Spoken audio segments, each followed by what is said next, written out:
Shalom semuanya, kita kembali lagi dalam service kita. Hari ini kita akan berbicara untungnya punya pacar yang cinta Tuhan. Ini untuk yang perempuan.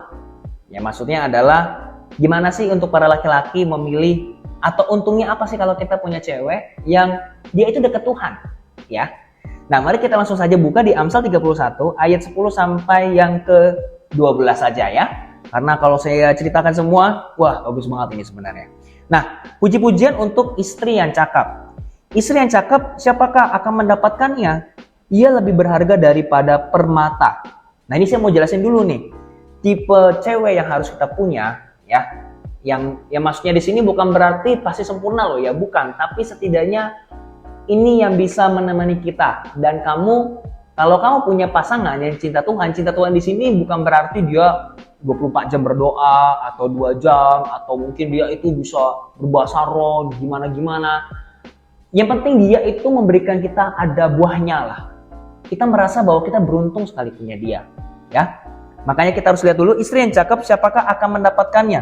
Ia lebih berharga daripada permata. Istri yang cakep, cakep di sini bukanlah tentang paras, tapi tentang hatinya, tentang attitude-nya, tentang karakternya.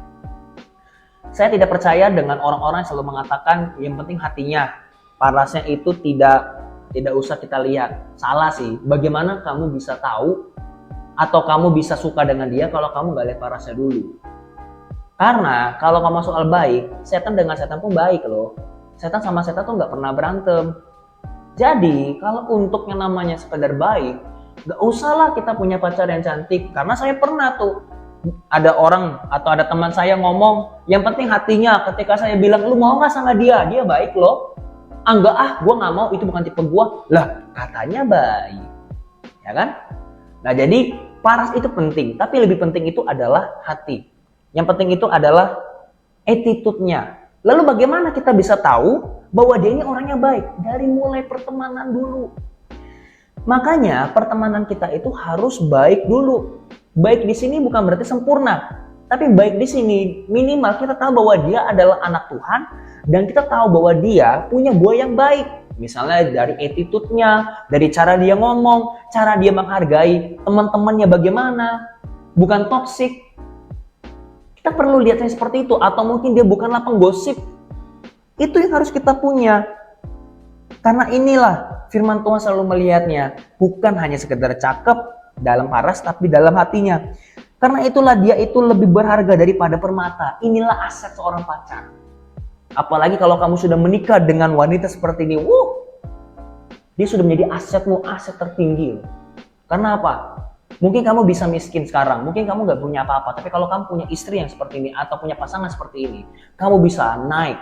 Karena seorang laki-laki bisa naik, itu karena dibaliknya ada wanita yang perkasa. Jadi kita sebagai laki-laki tidak boleh ngomong gue bisa tanpa perempuan, gak bisa. Karena Tuhan yang menciptakan perempuan loh. Tapi perempuan juga tidak bisa ngomong tanpa laki-laki saya juga bisa. Feminisme gak bisa. Karena apa? Perempuan diciptakan karena ada laki-laki. Jadi dua-duanya itu seimbang.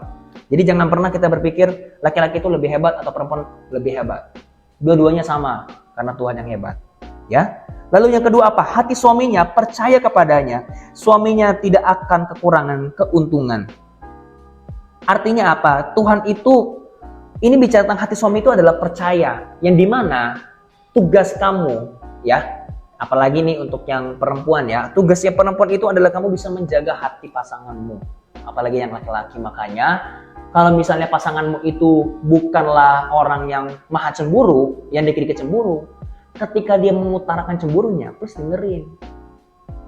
Karena ingatlah, teman itu bisa dicari. Tapi kalau kamu sudah punya pasangan yang baik, apalagi kalau sudah menikah, kamu punya suami, dari mana kamu mendapatkan suami lagi? Karena dalam Kristen tidak ada namanya kawin cerai, kecuali cerai mati. Ada yang meninggal, tapi nggak mungkin dong kamu bunuh pasanganmu, nggak mungkin kan?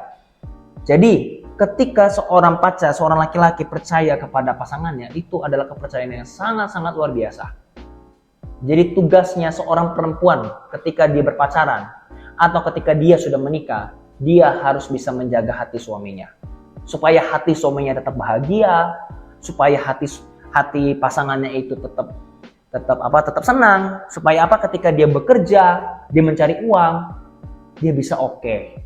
Terlepas dari dia mungkin dia punya kekurangan atau mungkin pekerjaannya itu tidak menghasilkan uang yang banyak, sudahlah, nggak apa-apa, uang itu bisa dicari. Tapi kalau punya laki-laki yang dia mau berjuang, jangan sia-siakan. Apalagi selalu menuduh, kamu begini, kamu begitu. Padahal dia adalah aset satu-satunya yang membuat kamu bisa hidup. Kalau kamu sudah menikah konteksnya ya. Tapi kalau kamu masih pacaran, kamu bisa menjaga hati pasanganmu, dia akan juga menjaga kamu. Dia juga akan care dengan dirimu.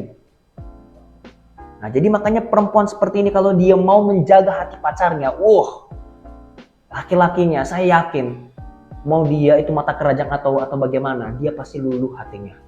Karena seorang laki-laki, karena saya juga laki-laki ya, makanya saya juga bisa ngomong, kalau saya melihat ada seorang perempuan yang dia baik, bukan hanya baik, tapi dia bisa menjaga hatinya saya pun juga mau belajar. Sekalipun nggak sempurna ya, pasti adalah marah atau apapun itu, pasti ada kelemahan. Tapi setidaknya mau belajar lagi. Itu dia. Lalu yang ayat yang ke-12, ia berbuat baik kepada suaminya dan tidak berbuat jahat sepanjang umurnya. Ini bicara tentang apa? Ini bicara tentang saling mengcover. Kalau kalian berpacaran, apalagi yang wanita ya, ini saya juga kasih tahu untuk kamu yang wanita yang sedang berpacaran, maupun nanti yang sudah menikah atau nanti akan menikah, saya akan beritahu, coverlah suamimu atau coverlah pasanganmu. Kenapa? Jangan dijelek-jelekan. Misalnya kamu sedang ngumpul-ngumpul dengan teman-temanmu yang wanita, please, untuk yang wanita, kamu jangan jelek-jelekan pasanganmu, jangan jelekin pacarmu, apalagi kalau lagi kumpul-kumpul, pacarmu misalnya malah dilucuti, malah dibully, kamu jangan ikut-ikutan, malah ketawa juga, harusnya di-cover, karena apa? Dia itu martabat kamu juga loh. Sekalipun masih pacaran ya, tapi kalau kamu tidak menghargai pasanganmu, suatu saat dia akan jadi suamimu, suatu saat dia akan menjadi suatu saat dia akan menjadi papa dari anak-anakmu. Betapa susahnya dia. Jadi please, hargai pasanganmu.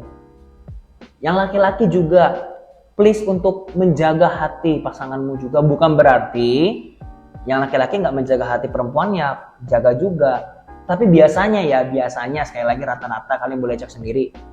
Orang itu biasanya, atau cowok selingkuh itu biasanya karena ceweknya kurang care.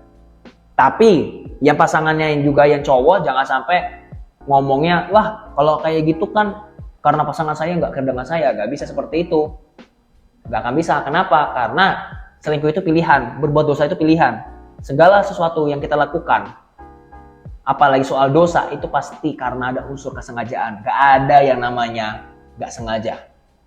Jadi yang cowok juga nggak bisa ngomong, saya kan cari cewek lain karena saya itu pelampiasan saya, karena istri saya atau pasangan saya nggak care dengan saya. Nggak bisa. Sekali lagi, tujuannya adalah Yesus. Kalau kamu punya Yesus, kalau kamu memang anak Tuhan, sekalipun pasanganmu nggak setia, kamu akan tetap setia dengan dia. Makanya, salinglah mengcover. Ia berbuat baik kepada suaminya dan tidak berbuat jahat. Ini bicara tentang dia mengcover. Jangan jelek-jelekan pacarmu ya, di dalam kalanganmu, di dalam lingkunganmu. Misalnya karena pekerjaannya, tau gak sih, kerjaan cowok gua mah, aduh gitu-gitu aja. Nggak kayak cowok lu sekarang udah punya mobil. Please hargai dong. Apalagi kalau mungkin dia ternyata uangnya itu untuk pernikahan kamu dengan dia. Ternyata yang orang yang punya mobil, orang yang punya banyak duit, ternyata cuma dihura-hura doang. Gak ada tujuan yang pasti. Beruntunglah kamu kalau kamu punya pasangan seperti itu. Jadi laki-laki dan perempuan, please salinglah mengcover. Apalagi kalau yang perempuan, jadilah perempuan yang seperti ini. Inilah perempuan yang Tuhan suka. Karena setiap wanita yang bisa melakukan hal ini, itu ada berkat terselubung yang Tuhan akan kasih. Tuhan akan memberikan dia reward khusus untuk dia kalau dia menjaga hati pasangannya. Karena laki-laki itu bisa naik, itu karena ada istri atau pasangannya, pacarnya yang membuat dia semakin naik dan bukan turun. Karena bicara soal nikah dengan pacaran, itu sebenarnya cuma perbedaannya. Ini sekali lagi menurut saya ya, please teman-teman belajar, apalagi yang khususnya ini yang wanita ya, yang cowok, carilah perempuan yang seperti ini. Mungkin memang tidak sempurna, tapi setidak-tidaknya bisa mendekati 3 hal yang tadi, ya. Mari semua kita berdoa. Tuhan, terima kasih buat hari ini. Tuhan, tolong bagi wanita yang mungkin dia pengen menjadi wanita yang seperti Engkau mau, Tuhan, tolong ubah mereka dalam nama Yesus, agar mereka bisa menjadi pasangan yang terbaik untuk laki-lakinya, ya Bapak. Begitu juga yang laki-laki, ya Tuhan. Apalagi bagi mereka yang sedang mencari, Tuhan, tolong minimal ada didekatkan perempuan yang seperti ini, Tuhan Yesus. Tapi terkhususnya laki-laki ini juga harus mempersiapkan hatinya untuk dan untuk pasangannya yang akan Tuhan kasih kepadanya. Terima kasih Bapak, dalam nama Yesus. Haleluya. Amin. Thank you semuanya, and God bless you.